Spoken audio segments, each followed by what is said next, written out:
Estamos de volta. Nós estamos conversando hoje com Antônio César Perry de Carvalho sobre o livro União dos Espíritas, e que tem como título essa pergunta bastante interessante, que é para onde vamos? Mas antes de nós continuarmos com a nossa conversa com o César Perry, nós queremos demonstrar a você a nossa gratidão, o nosso agradecimento pela sua ajuda, sua colaboração em nos proporcionar a possibilidade de levar essa doutrina, essas informações a lugares mais distantes e com qualidade, com uma certa qualidade. E quanto mais vocês puderem nos ajudar, mais qualidade nós colocaremos nessa possibilidade. Para você que já é sócio do Clube Amigos da Boa Nova, a nossa gratidão imensa. Para você que deseja ajudar e quer se associar ao Clube Amigos da Boa Nova, 0800 12 18 0800 12 18 38. E você vai colaborar para uma divulgação melhor, com mais qualidade dessa doutrina que consola, que orienta, que esclarece. Nós agradecemos sempre a sua colaboração. Até mesmo hoje, né, nós estamos falando de 1800, né? Mas até hoje a gente tem uma dificuldade de levar essa mensagem a lugares distantes, a pessoas que não têm, né, a possibilidade, até mesmo de ter um centro espírita na cidade, de ter acesso a livros. Né? Exatamente. Então é um trabalho interessante que a gente consegue fazer por conta de divulgar essa doutrina. Né? Imagina a dificuldade naquela época. Naquela época, por isso essa confusão. Né? Então, aqui no intervalo a gente estava conversando, né?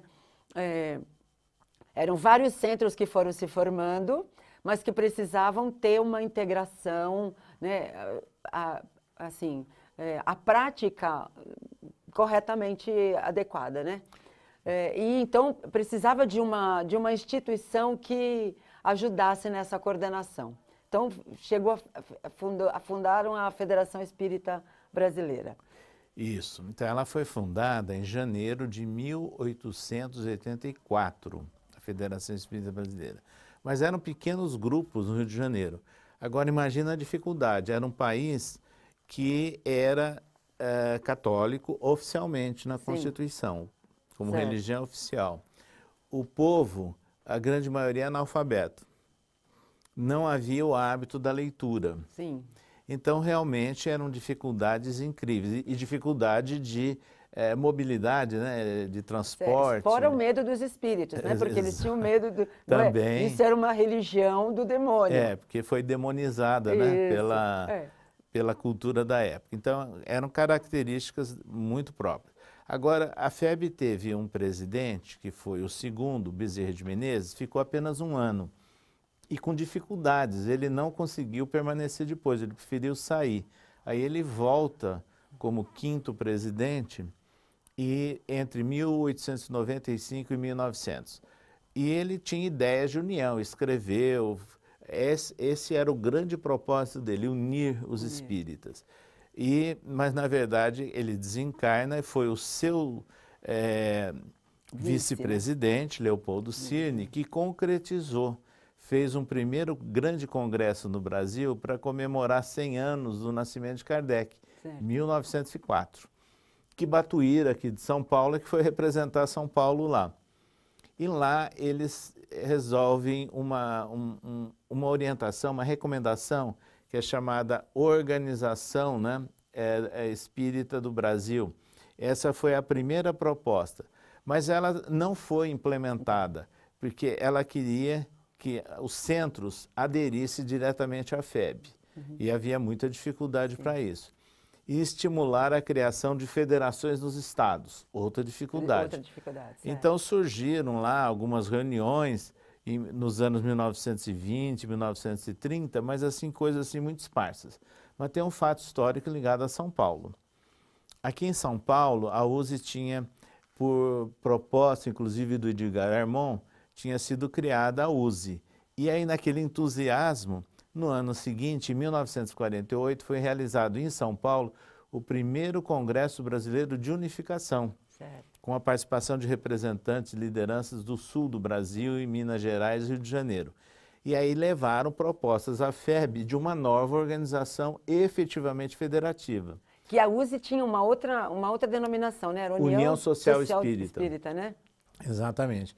Aí o presidente da FEB da época, Vantuil de Freitas, não aceitou, mas aí num determinado momento, numa segunda oportunidade, ele acolheu a ideia de fazer uma reunião e aí gerou o chamado Pacto Áureo, que não era exatamente aquilo que era pretendido, mas era um esforço de ter uma representação dos estados junto à FEB. Já atendia alguma coisa. Exatamente, né? já era um começo. Sim. Esse foi o mote principal do Pacto Áureo.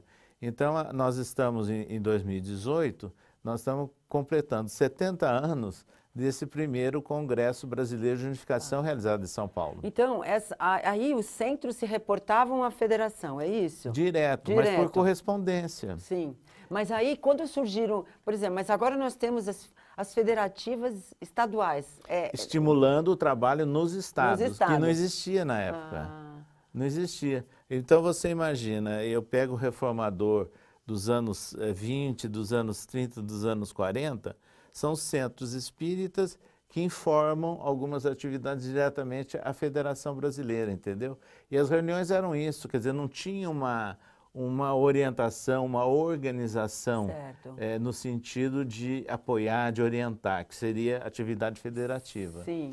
Agora, o que a FEB já estava fazendo é divulgação do espiritismo, já editando livros e publicando a revista Reformador. Então, mas hoje a gente tem já tem esse direcionamento mais adequado, é isso? Tem, que é o Conselho Federativo Nacional. Que veio depois, que deveria ter sido antes, né? Que veio depois. E é esse que hoje tem a representação de todos os estados. Mas mesmo assim, são 70 anos do Pacto Áureo quase. E é isso que nós colocamos e tratamos aí no livro, que o Pacto Áureo, que foi assinado em 1949, ele foi histórico, é importante, indiscutivelmente é um fato assim marcante. Porém, nós estamos há 70 anos depois e a necessidade de se reconhecer algumas mudanças, alguns desenvolvimentos do movimento espírita do Brasil como um todo, e se fazer uma adequação desse Pacto Áureo à realidade de nossos dias. Então, nós temos que fazer um outro